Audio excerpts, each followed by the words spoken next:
Hi folks, I'm going to read you something. A neighbour bumped into the gentleman downstairs in the apartment building's foyer. The neighbour looked anxious and tired. "I can't keep up," the neighbour said. "Everything moves too fast. Life is turning into a blur." "You've just lost control of time," the gentleman responded. "I'll help you regain it. It's just a matter of reversing a curse. Someone or something else has made sure your time belongs to them." This intrigued the woman. She put down her bag as the gentleman described what actions she should take. "To control time, you must evaluate how you spend each minute. Your problem? Hours are minutes, minutes seconds.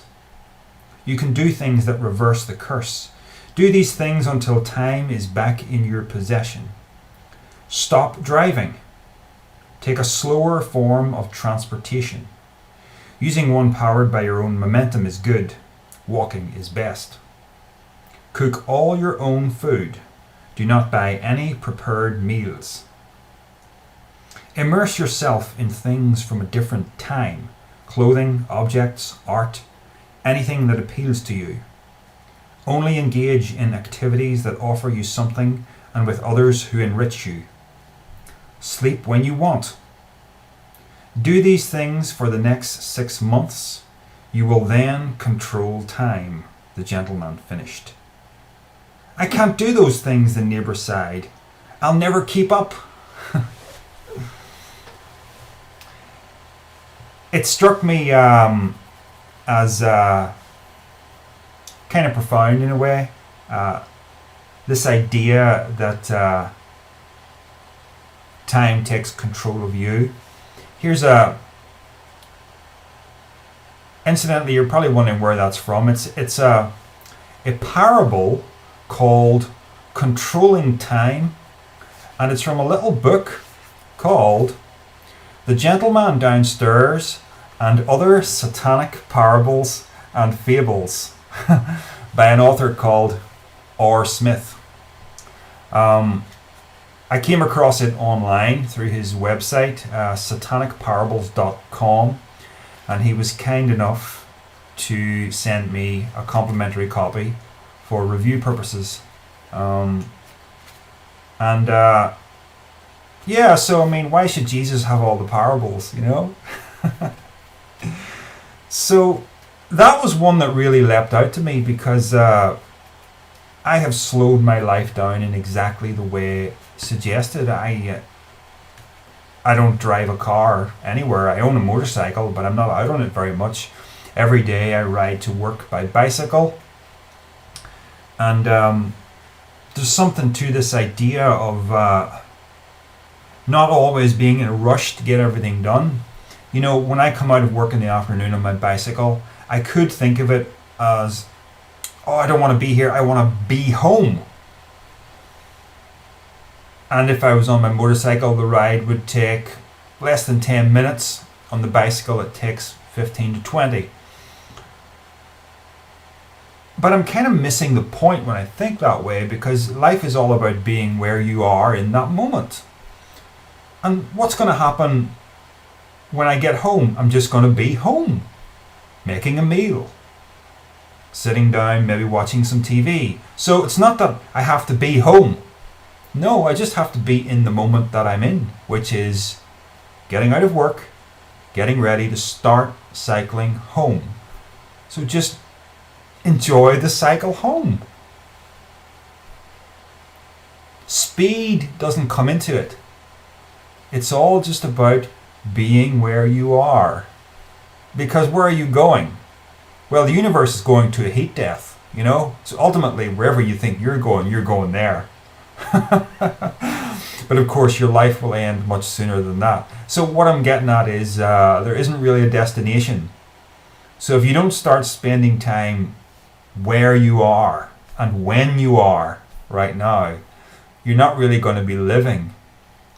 So that parable reflected that same attitude of slowing everything right down and doing things that you enjoy.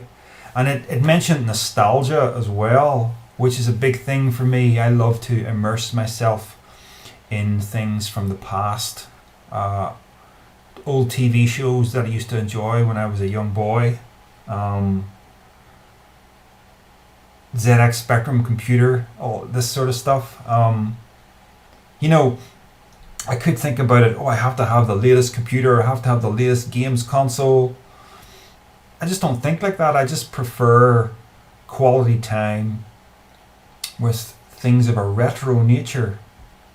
And Anton LaVey, who founded the Church of Satan way back in the 60s, he had this fascination with total environments that also factors into this way of thinking.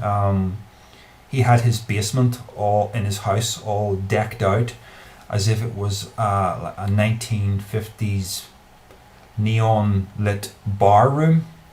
He even had mannequins in it posing as people from that time period. It was just a way of immersing himself more and more in his favorite time.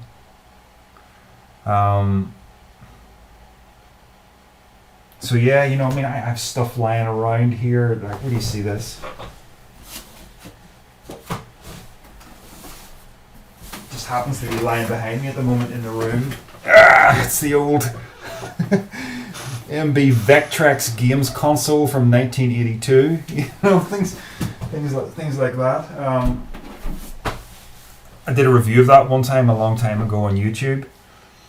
But I'm at my most content when I'm not always rushing forward looking for the next thing.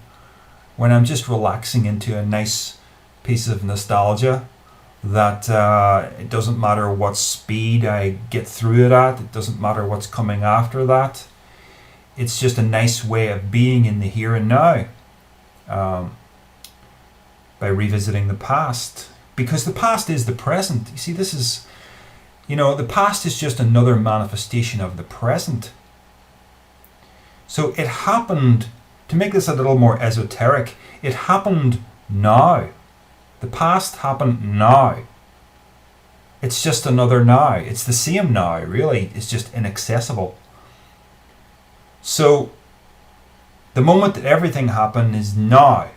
The moment that everything happens is now. So when you immerse yourself in things from the past so that you can revisit, in my case, the 1980s, well, the 1980s was now filled with the sights and sounds of the 1980s.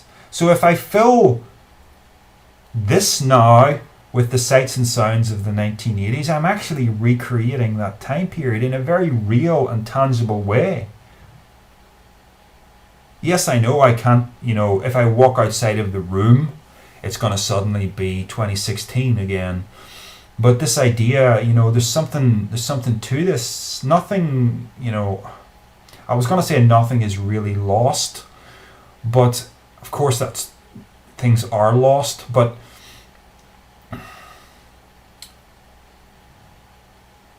when you try to turn the past into the present, you do turn it into the present. That's kind of what I'm getting at. So I love nostalgia. I also came across this lyric from a Gary Newman song that I was listening to. It just leapt out to me in a way that it never really did before. It's from the song "We Have a Technical" from his old album Replicas that he made with Tubeway Army. And it says, "We have a random on the west side, personality malfunction. He says, I can't give you anything at all, just a room with a bad view of you." Think about that. He sent a letter to a downstat saying, "Sorry that I missed you, but I can't think of anything to do. He's addicted to the time track." I love that expression, addicted to the time track. Because we get addicted to time, and time is not real. It's always just now. And now involves change. But this thing called time is not actually going anywhere other than now. So why get addicted to the time track as if it's a race with a finish line, a thing that you have to reach? Slow everything right down and stop running with time, you know? I'm going to draw attention just to another one of the parables that really leapt out to me. I mean, they weren't all brilliant or anything, but they were good overall. And well, anyway, let me just read this one to you. It's called Emotional Release. That other one was called Controlling Time. Emotional Release. A man always cycled to work. It was a ritual. Every day he'd wake, dress, and jump on the saddle to make the 10-mile trip. No matter the weather, the man was prepared with the proper clothing and equipment. On the coldest day, the man bicycled to work. He arrived at work shivering with frost on his beard. But like every daily ride, he felt more alive than if he hadn't taken the bicycle. Co-workers regarded him with incredulity. They didn't understand the transformation the ride brought about in the man. "Why ride in this weather? You own a car," exclaimed a co-worker. "Yes, but I pretend that I don't," replied the cyclist. So, who cycles to work? Almost no one, right? But I do, and I know this experience. It's not a 10-mile ride for me. It's 2.5, maybe 2 miles. But I know this experience of getting to work and feeling more alive than if you were sitting in a comfortable little box, i.e. a car, and you got to work that way. My boss even remarked to me that I have a different attitude in the mornings nowadays when I arrive at work.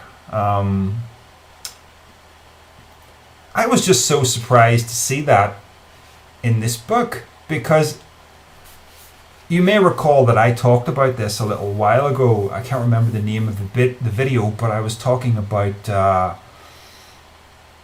how, I think it was called The Misguided Quest for Ease. I think that's what I called it. This idea that we have to, everybody wants to make life easier and easier and more comfortable, and that's a bad move, because you stop really feeling alive when life becomes so comfortable it's not really fit to be lived. That's a real experience, and you need to put something back into your life that creates some kind of discomfort.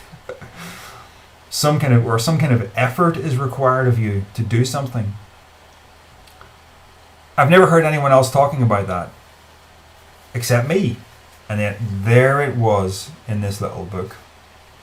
So I will be reviewing this book very shortly in my book reviews blog, which is darrylslibrary.wordpress.com. I'll link it down below. I'll also link the author's website down below. I know that some people are watching me wave this thing around with the inverted pentagram, and they're going, "What's going on? Does he worship the devil?" No, this is the symbolic use of Satan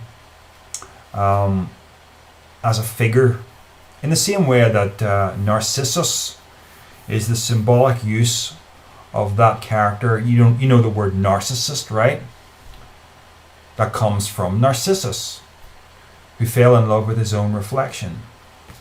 So when someone like me invokes the name Satan or Satanist, you should not lose your head. You should understand that I'm not someone who buys into the Bible as something real. Satan is just another mythological character who can be used because there is symbolic relevance of that character in your life. Being the adversary, being interested in the flesh and carnality, that sort of thing. So it's nice that some new literature has come out. I think it's been a while since any literature came out on Satanism. Yeah, It's worth your attention. I enjoyed it, and I'll probably read it again.